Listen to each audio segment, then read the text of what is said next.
உணவே மருந்து உறவே கடவுள். நவகிரகத்தின் அடிப்படையினாலும் பஞ்சபூதத்தினுடைய தத்துவத்தினாலும் நம் முன்னோர்கள் உருவாக்கப்பட்டு நம் தாய் வழி தந்தை வழி உறவுகளின் அணுக்கள் தான் ஒரு குழந்தை.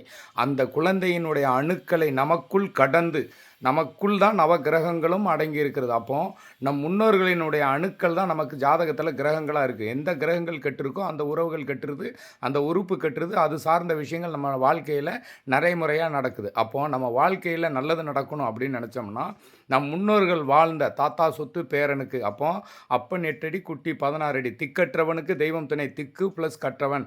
அப்போ அப்பா வழி அம்மா வழியினுடைய தாத்தா பாட்டி பிறந்த ஊர் மண்ணில் நாம் மிதிக்கும் போது நம்ம உடம்புல இருக்கிற எல்லா நரம்பும் உள்ளங்காலில் ஜாயிண்ட் ஆகிறதுனால அந்த மண்ணை மிதிக்கும் போது அந்த அணுக்கள் ஆக்டிவேட் ஆகிடும்.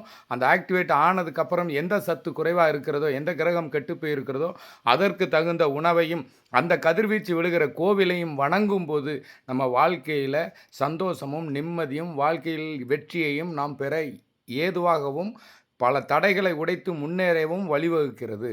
வாழ்த்துக்கள்.